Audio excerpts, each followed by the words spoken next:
everybody, sorry about that. I didn't realize there was a 15-minute time limit on this recording program I use. I use the free version, that's why. So sorry about that. I will make sure to keep that in mind in the future. I'm not going to go back and reshoot the first video because that would be a lot of time. So anyways, let's move on. We were talking about the fact that discourse communities have to have enough members to sustain their continuation. You have to have enough ratio between experts and beginners. There's no set ratio.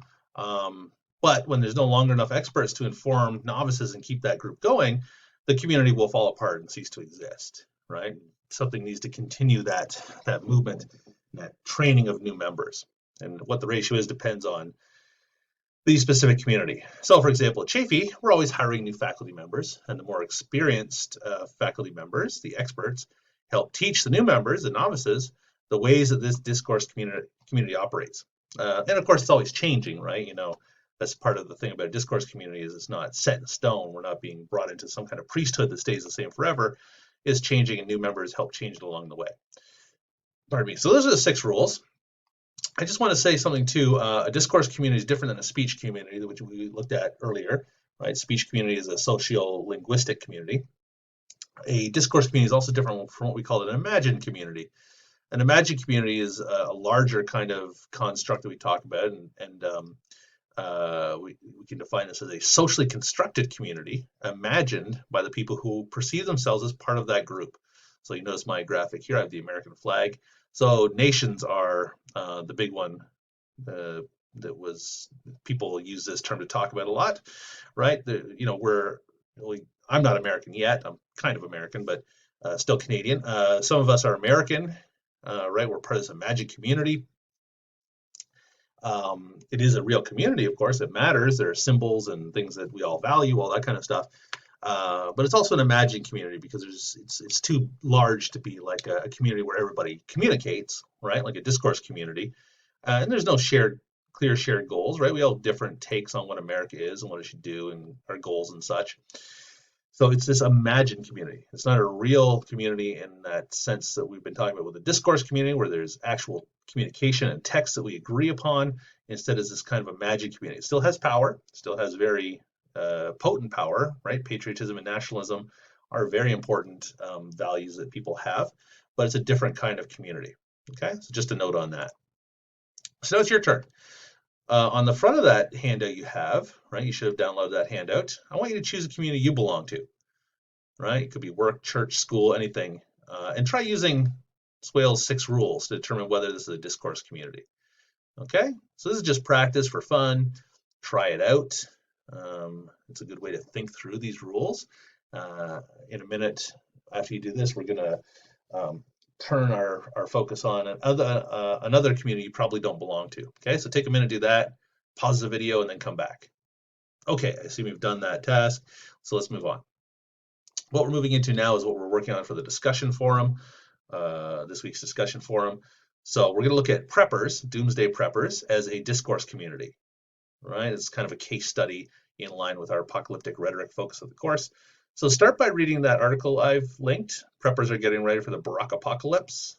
Right, this is going back a few years, but it's a super interesting article. There's lots of great links off of it if you want to do a bit of a deep dive. This is just to give you a feel for this community. Okay, I know some of you have probably heard of preppers.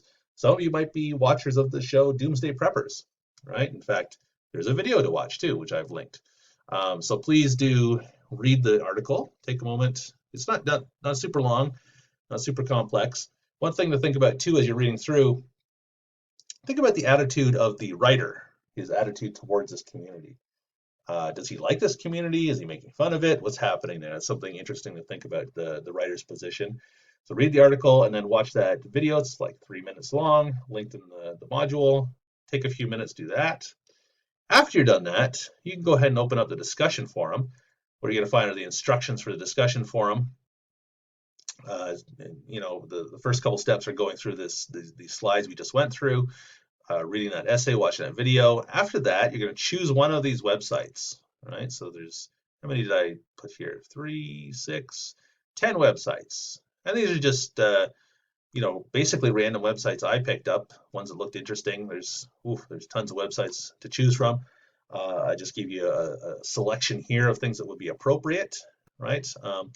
And as I note in the instructions for your discussion forum, I didn't go through these in great depth. So you're going to probably come across distasteful ideological stuff. So just be prepared that I didn't vet these. I don't support what these people are saying by any means, but they're great examples for us to look at discourse communities. Okay, so choose one of those websites, go there, spend some time there. And then use on your worksheet on the back of that. There's another table with the Swale 6 rules again to help you go through and think about how the website of your choice is operating as a discourse community. So think about that, how the community is built, whether or what avenues the people who are part of it have for communication, what their common goals are, the Lexis that they've adopted. That's always fun looking at these things. Like, pardon me. For example, this acronym here, SHTF, is a big one in the prepper community. So that would be an example of the Lexis that they have, right? Even prepping itself is kind of part of the Lexis. Unless you really know what a prepper is, you wouldn't know what that is, right? So a lot of the Lexis is fun. So anyways, look at those things. Use that table to help you think through that. You're going to post your answers to the discussion forum, so please fill that out. After you go through that, then there are 4 questions about how this community would have a different take on the classical appeals, right? So this is what we're getting to with the rhetoric stuff.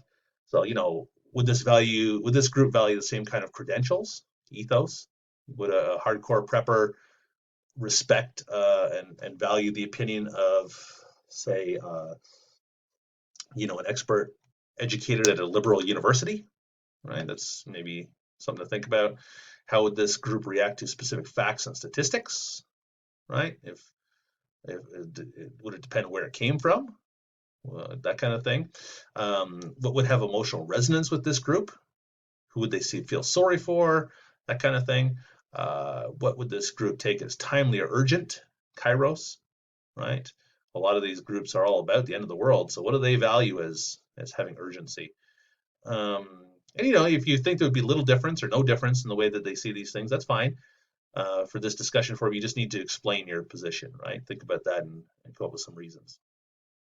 Okay, so with the worksheet, you fill out the 6 rules on using the website, reflect and fill out the 4 questions about the classical appeals. And, think about specific examples if you can, how they would react to different things. You might even look at some of the stories that they have on their website, right? How they're reporting on things. That might be interesting.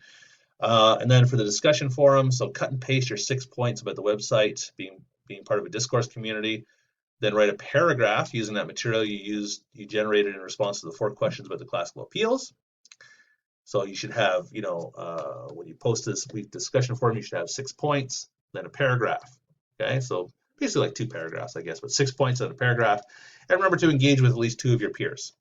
Okay, that's about it. So that's what I want to talk about. Sorry, it had to be split into 2 videos. And I will see you online. Bye-bye.